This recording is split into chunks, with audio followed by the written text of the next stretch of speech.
Dieu existe-t-il vraiment? Et s'il existe, se soucie-t-il de notre minuscule planète perdue dans l'espace infini? Penchons-nous sur un livre très ancien qui prouve que non seulement Dieu reconnaît notre existence, mais que sa main conduit l'histoire de la planète.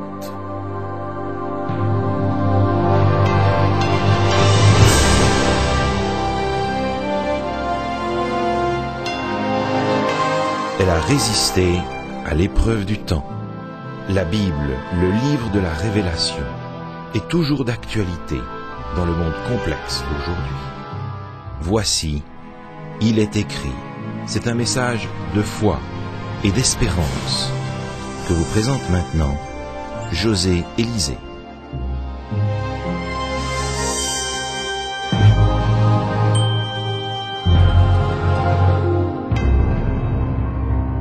Le duc de Wellington et Napoléon Bonaparte avaient bien des choses en commun. Ils étaient nés tous deux sur une île, ils avaient perdu leur père très tôt, ils avaient tous deux 4 frères et 3 sœurs, ils avaient fréquenté la même école militaire, les deux excellaient en mathématiques et furent promus lieutenant-colonel à 1 jour d'intervalle. Et le plus important, c'est que les deux ont vu leur destin changer à la bataille de Waterloo. Pourquoi donc, dans cette morne plaine de Waterloo, décrite par Victor Hugo, en ce jour fatidique, Napoléon a-t-il perdu la bataille? Certes, le terrain favorisait Wellington. Par ailleurs, Napoléon ne s'attendait pas à ce que l'armée prussienne se joigne à la bataille. De plus, selon certains historiens, Napoléon n'avait plus la même énergie et la même motivation. Mais il est une chose sur laquelle tous sont d'accord. Napoléon aurait très bien pu remporter la victoire ce jour-là. Si tel avait été le cas, la carte de l'Europe aurait été changée du tout au tout. Quelqu'un aurait-il donc pipé les dés en faveur de Wellington? Oui. Sa victoire ne repose ni sur sa stratégie, ni sur les circonstances favorables, ni sur la puissance de son armée. Tenez-vous bien, un événement qui s'était produit plus de 2500 ans auparavant, dans la chambre à coucher du roi de Babylone, a déterminé l'issue de la bataille de Waterloo. Le récit en est consigné dans le livre du prophète Daniel. Daniel, chapitre 2 et le verset 1er. La seconde année du règne de Nebuchadnezzar, Nebuchadnezzar eut des songes. Il avait l'esprit agité et ne pouvait dormir. En plein milieu de la nuit, le plus puissant monarque de la terre s'est réveillé en sursaut, le cœur battant, la chamade. Stratège et conducteur émérite de son armée à la réputation d'invincibilité, Nebuchadnezzar était en sueur à cause d'un rêve. Il convoqua une réunion d'urgence de son conseil d'État. Daniel 2, verset 2 jusqu'au verset 4. Le roi fit appeler les magiciens, les astrologues, les enchanteurs et les chaldéens pour qu'ils lui disent ses songes. Ils vinrent et se présentèrent devant le roi. Le roi leur dit « J'ai eu un songe, mon esprit est agité et je voudrais connaître ce songe. » Les chaldéens répondirent au roi en langue araméenne « Ô roi, vis éternellement, dis le songe à tes serviteurs et nous en donnerons l'explication. » « Aucun problème, répondirent ces derniers. Dis-nous ton songe et nous t'en donnerons l'explication. » Tandis que les astrologues et les magiciens sortent leurs grimoires et leurs tables d'interprétation des astres, le roi a un doute. Et si ses conseillers n'étaient pas aussi compétents qu'ils le prétendaient? Si vous êtes aussi fort, dit-il, vous devriez être en mesure de me dire et le songe et son interprétation. Bien entendu, aucun d'eux ne pouvait lire dans les pensées du roi. Mais Nebuchadnezzar maintint la pression. Vous m'avez raconté des bobards pendant des années. Ma décision est prise, soit vous me rappelez mon songe et m'en donnez l'explication, soit je vous mets en pièces. Majesté, nul monarque, aussi grand soit-il, n'a exigé pareille chose. Nous ne pouvons lire dans vos pensées, répondirent-ils dans le plus pur style araméen. Daniel, chapitre 2, versets 10 à 12. Les Chaldéens répondirent au roi, « Il n'est personne sur la terre qui puisse dire ce que demande le roi. Aussi jamais roi quelque puissant et grand qu'il ait été, n'a exigé une pareille chose d'aucun magicien, astrologue ou chaldéen. Ce que le roi demande est difficile. Il n'y a personne qui puisse le dire au roi, excepté les dieux dont la demeure n'est pas parmi les hommes. Là-dessus, le roi se mit en colère et s'irrita violemment. Il ordonna qu'on fasse périr tous les sages de Babylone. Croyez-moi, même si certaines chaînes de télévision consacrent la moitié de la nuit à des programmes de voyance, les voyants et les astrologues ne peuvent prédire l'avenir. S'ils le pouvaient, croyez-vous qu'ils se priveraient de deviner le numéro gagnant du prochain tirage de la loterie? Lorsque Dieu désire communiquer des informations sur l'avenir, il ne fait usage ni de tarot, ni d'astrologie, ni de boules de cristal. Il le dit avec des mots intelligibles, et c'est tout. Regardez comment Dieu se révèle dans le 2e chapitre de Daniel.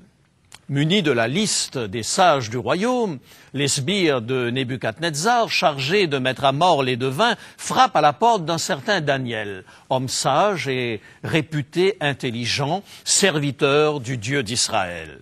« Conduisez-moi au roi, leur demande Daniel, j'ai une requête à lui présenter. » Verset 16, « Et Daniel se rendit vers le roi et le pria de lui accorder du temps pour donner au roi l'explication. » Le roi fit confiance à Daniel et lui accorda le délai qu'il réclamait. Aussitôt Daniel se rendit auprès de ses amis, Shadrach, Meshach et Abednego, et ils implorèrent le Dieu des cieux. Le lendemain, Daniel était à la porte de la salle d'audience du roi. Versets 27 et 28. Daniel répondit en présence du roi et dit « Ce que le roi demande est un secret que les sages, les astrologues, les magiciens et les devins ne sont pas capables de découvrir au roi. Mais il y a dans les cieux un Dieu qui révèle les secrets et qui a fait connaître au roi Nebuchadnezzar ce qui arrivera dans la suite des temps.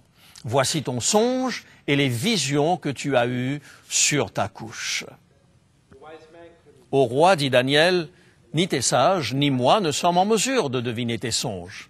Il y a dans les cieux un Dieu qui sait toutes choses et qui conduit le monde. Ton songe est en rapport avec l'avenir du monde. » Et Daniel révéla au roi le songe et son interprétation.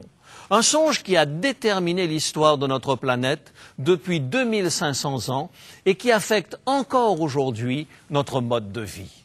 C'est même la raison pour laquelle Napoléon a perdu la bataille de Waterloo. Daniel 2, versets 31 à 35. Ô roi, tu regardais et tu voyais une grande statue. Cette statue était immense et d'une splendeur extraordinaire. Elle était debout devant toi et son aspect était terrible. La tête de cette statue était d'or pur, sa poitrine et ses bras étaient d'argent, son ventre et ses cuisses étaient d'airain, ses jambes de fer, ses pieds en partie de fer et en partie d'argile. Tu regardais lorsqu'une pierre se détacha, sans le secours d'aucune main, frappa les pieds de fer et d'argile de la statue et les mit en pièces. Alors, le fer, l'argile, l'airain, l'argent et l'or furent brisés ensemble et devinrent comme la balle qui s'échappe du nerf en été. Le vent les emporta et nulle trace n'en fut retrouvée. Mais la pierre qui avait frappé la statue devint une grande montagne et remplit toute la terre. C'est bien le rêve que j'ai fait, s'écrie Nebuchadnezzar. Une statue géante, composée de divers métaux, une tête en or, une poitrine en argent, le ventre en airain, les jambes de fer et les pieds de fer et d'argile. Puis une pierre qui traverse le ciel, frappe la statue et la réduit en une fine poussière que le vent éparpille aux quatre coins des cieux. Mais que donc signifie ce songe, Daniel? Mes amis, ce que nous allons lire maintenant prouve, au-delà de tout doute possible, que nous ne sommes pas seuls dans l'univers. Voilà des milliers d'années, la Bible a prédit la montée et la chute des empires majeurs, ce qui prouve que rien n'est le fait du hasard et que la main invisible de Dieu dirige l'histoire humaine et la mène vers son terme. Daniel chapitre 2, versets 37 et 38. « Ô roi, tu es le roi des rois, car le Dieu des cieux t'a donné l'empire, la puissance, la force et la gloire. Il a remis entre tes mains, en quelque lieu qu'ils habitent, les enfants des hommes, les bêtes des champs et les oiseaux du ciel. Et il t'a fait dominer sur eux tous. C'est toi qui es la tête d'or. La tête d'or représentait Nebuchadnezzar et l'empire babylonien. C'est Daniel qui le dit. Le plus grand empire de l'Antiquité est le plus riche. Mais selon la prophétie de Daniel, sa durée serait limitée. Verset 39, « Après toi, il s'élèvera un autre royaume, moindre que le tien. » L'histoire nous apprend que l'empire babylonien s'est écroulé lorsque les Mèdes et les Perses ont saccagé Babylone en 539 avant Jésus-Christ. À ce stade de notre présentation, il convient d'apporter une précision. Le prophétisme biblique a conduit bien des théologiens à ce que nous appelons dans le jargon des hommes d'Église la notion de prédestination. En d'autres mots, les événements se produisent parce que Dieu l'a déterminé ainsi dès la fondation du monde. Il existe, à mon avis, une autre façon de comprendre le prophétisme biblique. Dieu n'étant pas soumis au temps, il connaît à l'avance les événements et peut donc les annoncer prophétiquement. Pour illustrer simplement notre propos, je dirais que ce n'est pas parce que j'affirme que Ben-Hur va gagner la course de chars que je vais influencer le comportement de Messala ou les choix de Cécile B. DeMille. C'est tout simplement parce que j'ai déjà vu le film. Dieu connaît la fin de toute chose avant son commencement. Il peut donc prédire l'avenir, mais il respecte notre libre arbitre. Revenons à l'histoire. Les Mèdes et les Perses, représentés par la poitrine en argent, ont régné jusqu'en 331 avant Jésus-Christ, date à laquelle ils furent vaincus par une autre puissance. Daniel chapitre 2, verset 39. Puis un troisième royaume qui sera d'airain et qui dominera sur toute la terre. Le troisième empire, symbolisé par le ventre et les cuisses d'airain, est l'empire grec d'Alexandre le Grand, l'un des plus grands génies militaires de tous les temps. Alexandre, âgé de 32 ans, réussit la conquête de 20 millions de sujets répartis sur une surface de plus de 3 millions de kilomètres carrés dans un laps de temps de 4 années. Mais l'empire d'Alexandre finit lui aussi par s'écrouler en 168 avant Jésus-Christ. C'est alors qu'apparut sur la scène internationale le quatrième empire universel qui détruisit les Macédoniens. Exactement comme la Bible l'avait prédit. Verset 40, « Il y aura un quatrième royaume, fort comme du fer, de même que le fer brise et rompt tout, il brisera et rompra tout, comme le fer qui met tout en pièces. » Ce furent les Romains qui conquirent l'empire grec. Plus féroce que toutes les puissances qui l'avaient précédé, Rome a littéralement soumis l'Europe et le bassin méditerranéen à la Pax Romana. Nul ne put tenir tête à Rome, mais ce puissant empire allait lui aussi disparaître. Gardez toute votre concentration, car nous allons maintenant mieux comprendre pourquoi Napoléon a été vaincu à Waterloo. Daniel chapitre 2, versets 41 à 43.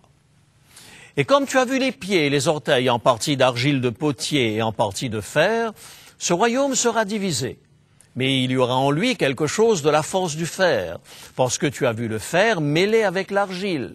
Et comme les doigts des pieds étaient en partie de fer et en partie d'argile, ce royaume sera en partie fort et en partie fragile. Tu as vu le fer mêlé avec l'argile, parce qu'ils se mêleront par des alliances humaines, mais ils ne seront point unis l'un à l'autre, de même que le fer ne s'allie point avec l'argile. Daniel apprit au roi Nebuchadnezzar plus de 1000 ans à l'avance que l'empire romain d'Occident allait s'écrouler et se diviser en 10 royaumes.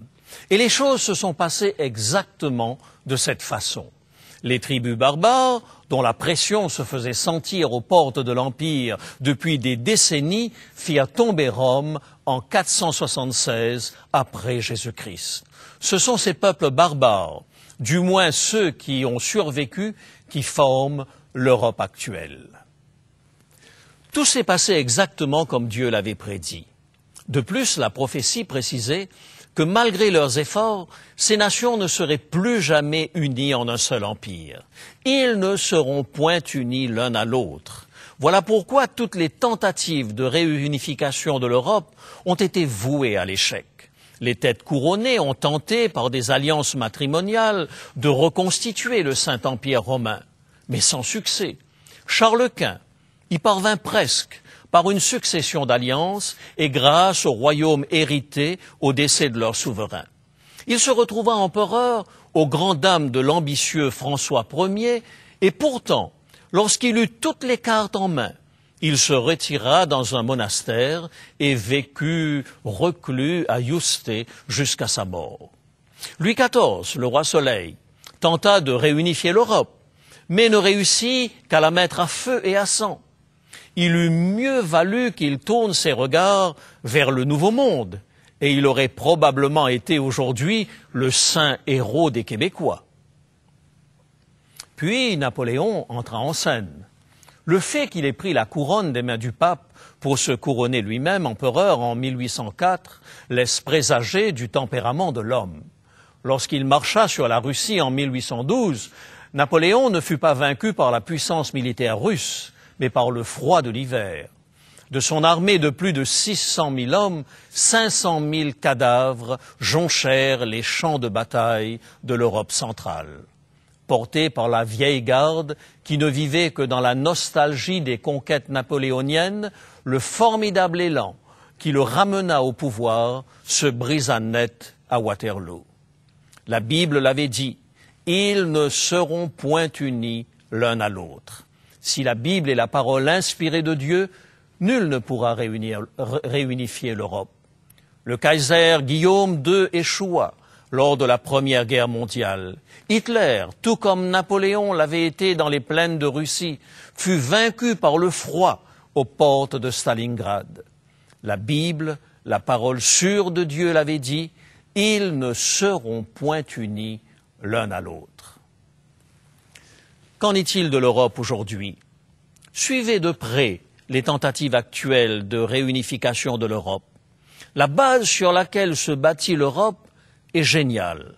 Ni Charles Quint avec ses alliances, ni Napoléon avec sa puissance militaire n'y avaient pensé. L'Europe se réunifie aujourd'hui sur une base monétaire, l'euro. Les dirigeants de l'Europe ont fait le pari que la Troisième Guerre mondiale serait économique. Mais gardez présent à l'esprit la déclaration de Dieu dans Daniel chapitre 2. Ils ne seront point unis l'un à l'autre. Est-ce à dire que ces conflits d'influence dureront à perpétuité? Non. La prophétie de Daniel parle d'une pierre qui s'échappe de la montagne et qui détruit toute la statue. Verset 44. Dans le temps de ces rois, le Dieu des cieux suscitera un royaume qui ne sera jamais détruit et qui ne passera point sous la domination d'un autre peuple. Il brisera et anéantira tous ces royaumes-là et lui-même subsistera éternellement. Nebuchadnezzar, dit Daniel, un jour l'empire babylonien va s'effondrer. Il sera remplacé successivement par 3 autres empires universels. Puis suivra une époque troublée de tentatives de reconstruction d'un nouvel empire mondial. Mais finalement, c'est Dieu lui-même qui établira un royaume qui ne sera jamais détruit. Vous et moi vivons à l'époque des orteils de la statue et le prochain événement sera l'établissement du royaume de Dieu. Matthieu chapitre 25 verset 31 nous dit ceci. Lorsque le Fils de l'homme viendra dans sa gloire avec tous ses anges, il s'assiera sur le trône de sa gloire. Le rocher des siècles, la pierre angulaire rejetée par les bâtisseurs, remplira la terre de sa gloire et établira un royaume éternel. Nous sommes bien plus qu'un grain de poussière perdu dans l'immensité de l'univers. Dieu lui-même visitera cette planète. Apocalypse, chapitre 21 et le verset 3. Et j'entendis du trône une voix forte qui disait « Voici le tabernacle de Dieu avec les hommes. Il habitera avec eux, et ils seront son peuple, et Dieu lui-même sera avec eux. Nous y sommes presque, mes amis. Et si vous angoissez à cause du réchauffement de la planète ou à cause des bruits de guerre mondiale, retrouvez votre sérénité. La main invisible de Dieu conduit ce monde. Rien ne pourra s'opposer au retour glorieux de Jésus. Pourquoi Dieu se soucie-t-il de notre petite planète insignifiante dans un univers dont nous ne connaissons même pas les limites? Je ne connais pas la réponse à cette question, mais je sais une chose.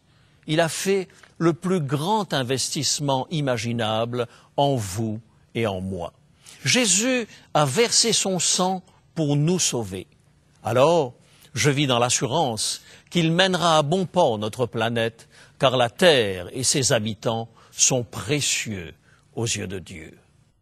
Vous et moi n'avons qu'à tendre la main pour que Dieu la saisisse et nous sauve. Pourquoi ne pas le faire maintenant même, tandis que nous prions? Père Céleste, nous comprenons que l'histoire de notre monde tire à sa fin. Nous sommes las de nos espoirs déçus et nous avons hâte que tu instaures ton royaume de justice et de paix. Aide-nous à garder nos yeux fixés sur Jésus et à l'aimer toujours plus. Guide-nous dans notre étude de la prophétie. Nous te le demandons au nom de Jésus. Amen.